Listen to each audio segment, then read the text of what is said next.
नमस्कार, मैं Arun Chakraborty, editor news faster. News faster channel को लाइक और सब्सक्राइब करना ना भूलें। महत्वपूर्ण विषय है। अगर आप लोग थोड़ी व्यवस्था बना के रखेंगे तो आपको भी जो आपके मन में सवाल है वो भी आपको उसके जवाब मिलेंगे।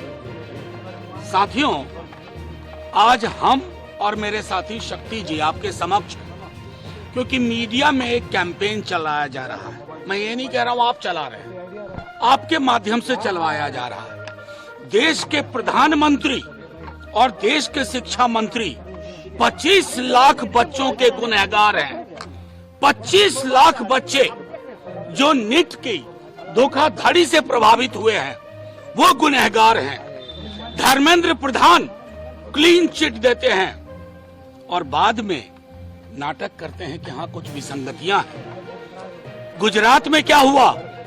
हरियाणा में एक बीजेपी के मंत्री के स्कूल में उस केंद्र से 6 बच्चे टॉपर की लिस्ट में। तो पूरे देश में नीट को लेके हाहाकार मचा हुआ है और नीट के उस हाहाकार को, जिसमें केंद्रीय शिक्षा मंत्री का इस्तीफा होना चाहिए, एनटीए को खत्म करना चाहिए, उसकी जगह पे क्या चर्चा चल रही है बिहार में कि गेस्ट हाउस बुकिंग किसने करवाई। नीट 25 लाख बच्चे, उनका अंधकारमय भविष्य चिंता का विषय नहीं है। चिंता का विषय है गेस्ट हाउस, एक झूठी कहानी के आधार पर। अब मैं आपके समक्ष कुछ बातें रखता हूं। आप सब ये तस्वीर देख रहे हैं,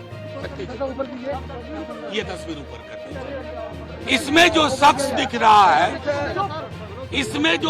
दिख रहा है, उसका नाम अमित आनंद है। कबूलनामा है, कन्फेशन ऑफ गिल्ट है। दूसरा व्यक्ति नीतीश कुमार है, जिसका कन्फेशन ऑफ गिल्ट है।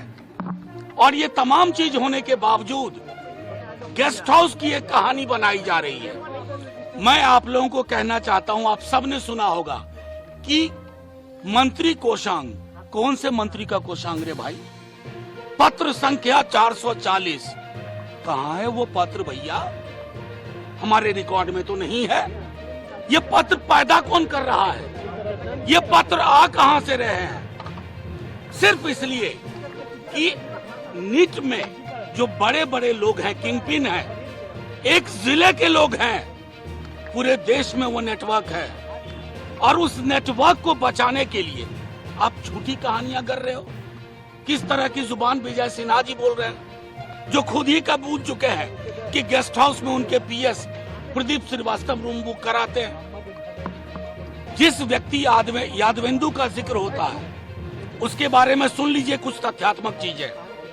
2020-21 में 28 जून को जल संसाधन विभाग संजय झा मंत्री जी से तारकिशोर प्रसाद नगर विकास में इनका पदस्थापन होता है, वहां सेवा देते हैं। और 30 जून 22 को उनको दानापुर और पटना पश्चिम का प्रभार सौंपा गया। मंत्री कौन थे? तारकिशोर प्रसाद जी। मैं ये कहना चाह रहा हूं कि ये पूरी कहानी जो चलाई गई, जिसमें एक सरकारी मुलाजिम को बदनाम करने की साजिश की गई। क्यों? कि बड़े चेहरों को बचाना है, जो नीट में अपराधी हैं, जिन्होंने ये षड्यंत्र रचा है, उनको बचाना है। धर्मेंद्र, मैं तो आपसे कहना चाहता हूँ, आप सब समझदार लोग हैं। अगर इतना बड़ा घपला हुआ जो विजय सिन्हा जी कह रहे हैं, तो धर्मेंद्र प्रधान को इस्तीफा दे देना चाहिए। वो तो कह रहे थे कि कुछ हुआ ही नहीं। ये तो सीधे तौर पर धर्मेंद्र प्रधान जी ही क्यों? मैंने प्रधानमंत्री जी की जुबान से एक शब्द नहीं सुना।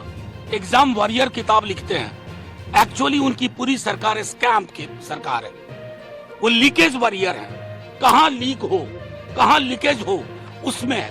तो लब्बो लुबाब ये है कि आपके समक्ष, आप मीडिया के साथी भी ये ध्यान रखो, ये 25 लाख बच्चों के भविष्य का सवाल है। इसको एक गेस्ट हाउस की झूठी कहानी में मत उलझाइए, क्योंकि 25 लाख बच्चों की आह लगेगी सबको। 25 लाख युवाओं के सपनों की आह सबको लगेगी। वो सिर्फ शिक्षा मंत्री को आह नहीं लगेगी, वो तमाम लोग जो इस गुनाह में शरीक हैं, पर्दादारी कर रहे हैं। बड़े बड़े नाम, अभी एक अखबार है दैनिक भास्कर, उसने लिखा कि अप्रैल के महीने में कह दिया था किसी ने कि लीक होगा, लीक हुआ। एनटीए से ईओयू अपनी बिहार वाली कुछ सवाल पूछ रही है, एनटीए किस दबाव में उनका जवाब नहीं दे रही है। तो कुल मिलाकर के मैं आप सबसे कहना चाहता हूं, अपनी भूमिका का निर्वहन करिए और 25 लाख बच्चों के भविष्य को गेस्ट हाउस की झूठी कहानी में मैं टिप्पणी नहीं करना चाहता। अपनी राय कमेंट बॉक्स पर जरूर शेयर करें। यह वीडियो आपको कैसा लगा? इस वीडियो पर आपकी क्या राय है? न्यूज़ फॉस्टर को लाइक और सब्सक्राइब करना ना भूले। देश और दुनिया की तमाम खबरों के लिए देखते रहिए न्यूज़ फॉस्टर।